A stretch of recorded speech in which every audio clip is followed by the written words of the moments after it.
皆さん、こんにちは。西安防災部です。いつもご視聴いただき、ありがとうございます。あってよかったいつもの場所に。このチャンネルでは、ほぼ毎日、中国三峡ダムの最新情報と、気になるニュースを取り上げています。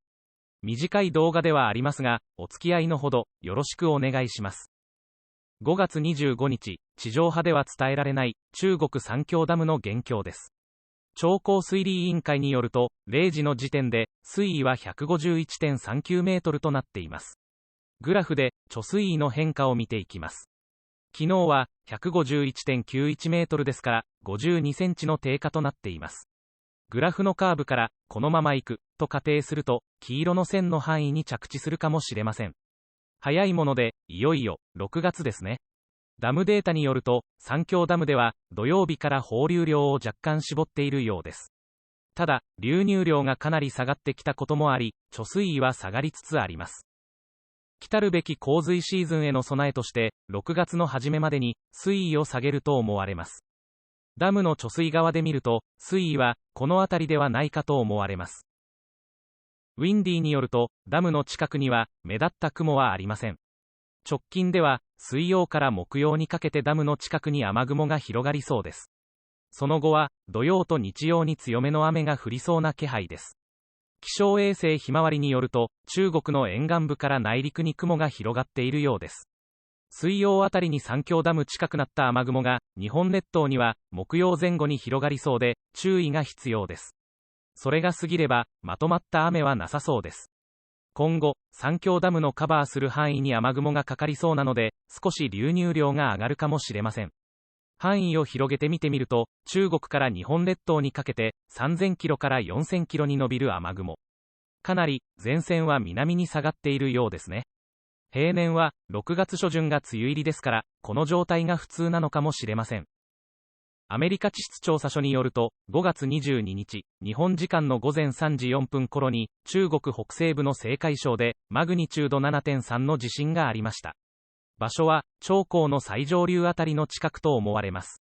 震源の深さが10キロと浅く、橋が落ちるなどインフラ面ではダメージがあるようです。去年の大雨の時もそうですが、その後、どうなったのか、というところはほとんど聞こえてきません。おそらく、今回も、なかったことになるのかもしれないですね。さて、6月まで1週間を切ったということで、三峡ダムのおさらいをしておきたいと思います。そんなん、知ってるわ、という方も、そうでない方も、ぜひ、お付き合いください。今回は概要編です。まずは、ダムの概要を見ていきたいと思います。三峡ダムは、緑の丸印のところにあり、湖北省の義昌という市に位置します。ダムは、中国の内陸部、工業都市で有名な重慶の下流にあたり、さらに下流に進むと、武漢、南京、上海といった大都市があります。名前を一度は聞いた方も、多いのではないでしょうか。武漢といえば、昨年、世界中に知れ渡ることとなった、例のあの都市ですね。重慶は1900万人、武漢には1100万人、南京は850万人、そして上海には2600万人という人が住んでいます。三峡ダムは長江の中ほどにあり、ダムより上を上流、ダムよりも下を下流と呼ぶそうです。三峡ダムの下流側には5億から6億人程度の人が住んでいると言われます。また、大型ダムの上流に東京クラスの大都市があるというのも世界的に珍しいかもしれません。ダムよりも上流、約 600km が貯水の範囲で、これは東京から兵庫県の姫路市に相当する距離です。湖水面積は、琵琶湖の 1.7 倍。ちなみに、長江の長さは6000キロになります。次にダムの高さですが、185メートルとなっていて、55階の高層ビルに相当します。今流行りのタワーマンション級ですね。上から見たイメージです。ダムの横幅は2300メートル。端から端まで歩くと30分くらいかかる長さです。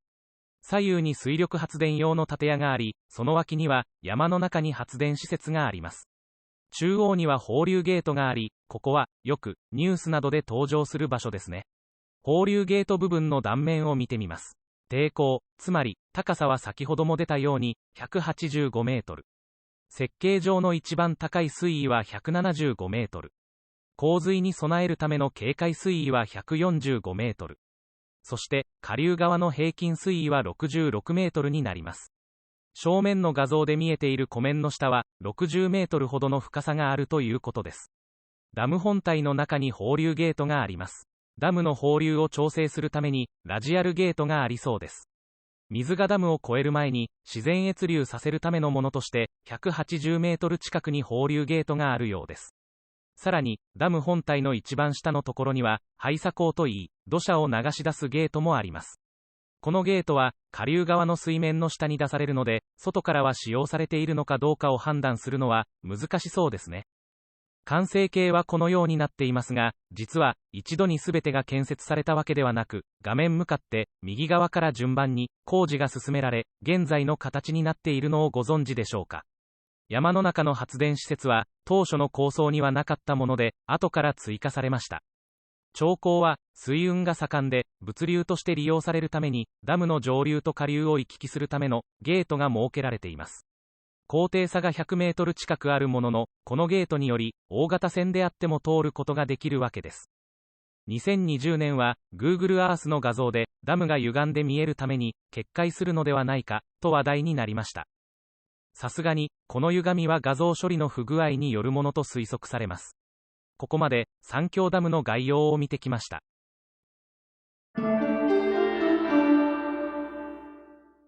三峡ダム近辺での年間降水量をグラフにしてみました。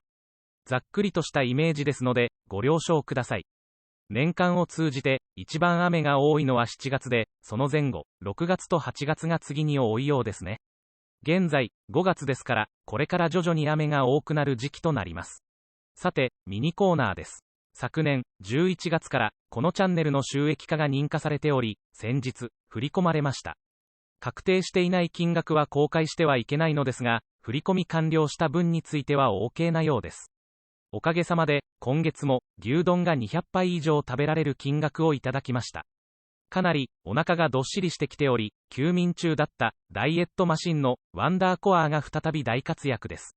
またチャンネル登録いただいた方がそろそろ1万3000人を超えようとしています。これはチャンネル登録者のグラフです。今年の2月はかなり伸び悩みで、日によってはマイナスとなる時期もありました。1万人を超えたあたりから再び順調に推移しています。これも皆様にご視聴いただいているおかげで動画投稿のモチベーションアップにつながります。今後ともよろしくお願いします。三峡ダムでは全体的に水位が下がりつつあります。ダムの建設で洪水は減ったのでしょうか。結果的には依然として大洪水は発生しています。2020年は80年ぶりの大雨に始まり、5度の大規模な洪水警報が発表され、三峡ダムを通過していきました。ダムへの負荷はさらに蓄積されているでしょう。今年の夏も大洪水が発生するのか注目されます。引き続き見守る必要はありそうです。